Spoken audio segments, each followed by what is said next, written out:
घरात घरात हां आपण काय करतो घरामध्ये राहतो. घरामध्ये काय असतं ते अनेक काय असतात. नमस्कार विद्यार्थी मित्रांनो. नमस्कार मॅडम. आपण सर्वजण काय करतो रे आपापल्या घरामध्ये राहत असतो बरोबर. तर आपल्या घरामध्ये कोण कोण असतं सांगा बरं तुम्ही तुमच्या घरामध्ये कोण कोण आहे तुमच्या कुटुंबामध्ये कोण कोण आहे. आजी आजोबा आई बाबा भाऊ बहीण काका काकी. छान. तुमच्या घरामध्ये कोण कोण आहे तुमच्या कुटुंबामध्ये कोण कोण आहे. जाऊ दीर सासू हां मिस्टर आणि मुली. म्हणजे आपलं काय असतं रे एकाच माणसाचं कुटुंब होतं का नाही. नाही तर त्या कुटुंबामध्ये एकापेक्षा अधिक लोक. असतात. हां. त्याच्यामध्ये काही काही कुटुंब काय असतात विभक्त असतात.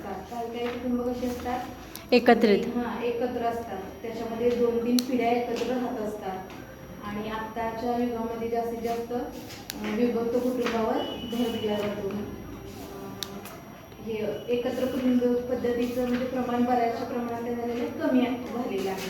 मग या एकत्र कुटुंबामध्ये आपण काय करतो रे आजी आजोबा त्याच्यानंतर काका काकी आत्या मामा आपले चुलत भावंड हे सगळे मिळून काय असतं कुटुंब असतं. आणि विभक्त कुटुंबामध्ये जर म्हणायला गेलं तर आई वडील आणि त्यांची एका दुसरं 1 किंवा 2 मुलं असं त्यांचं काय असतं कुटुंब असतं. तर आपण एक काय करूया रे एक गेम घेऊया. हां त्या गेममध्ये तुम्हाला पात्र साकार करायचे जे कुटुंबामध्ये जे असतात ते कोणी आई का कोणी बाबा अशा पद्धतीनं आपण काय करायचं हा एक गेम घ्यायचा आहे. तुमचं तुम्ही काय करा तुमच्यामध्ये ठरवा आपलं कुटुंब कसं आहे ते.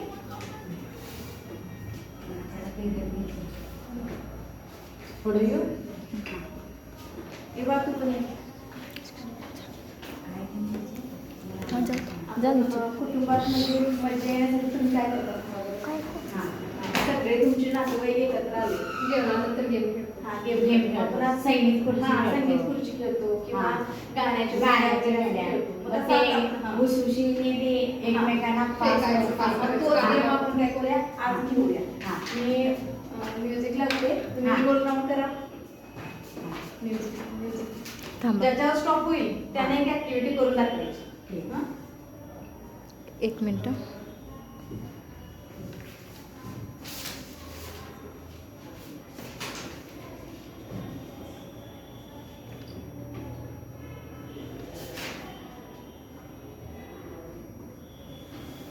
तुमच्या पात्राचं नाव काय.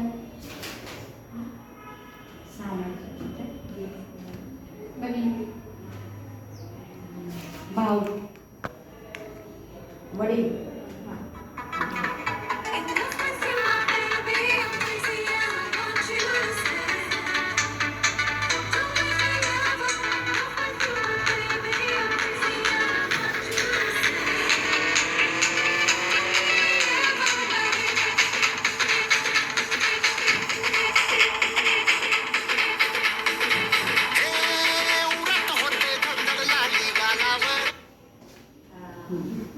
त्याच्यावर गावाला त्यांनी एक ऍक्टिव्हिटी करून दाखवायची स्वतः जे आपल्याला येते ते जेणेकरून तुमचं जो विनोद सांगा एखादा गोष्ट सांगा लहान मुलांना जेणेकरून आपलं कुटुंब कसं राहील आनंदी राहील किंवा सगळ्यांना हसायला होईल असं. ह्याला गोष्ट सांगा एखादी छानशी.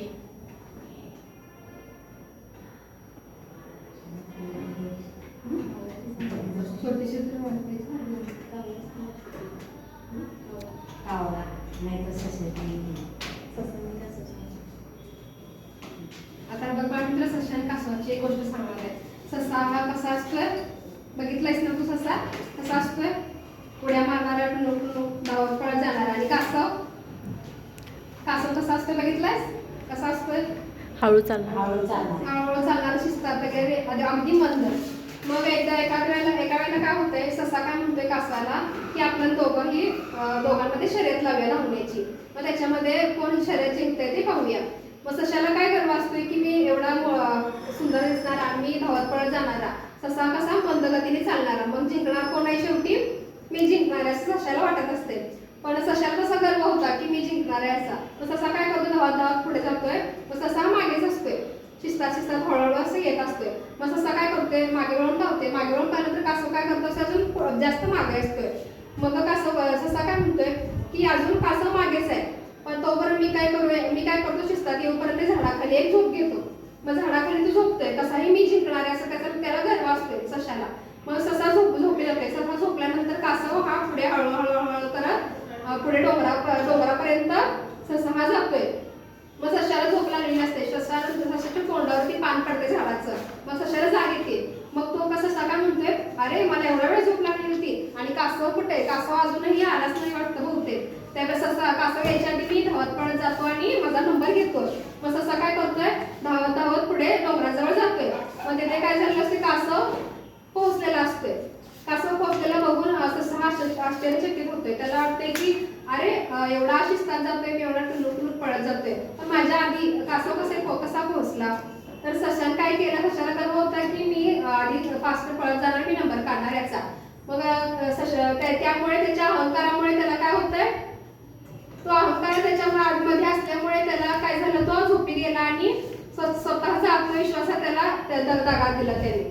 मग कासवाने काय केलं, हळूहळू जाऊन नंबर काढला. मग काय असतंय त्याच्यामध्ये तुला काय बोध मिळतोय की आपल्या जवळ जे आहे त्याचा आपण जास्त गर्व करायचं नाही किंवा अहंकार करायचा नाही. प्रत्येक गोष्ट ही आपल्या ह्यानेच करावी.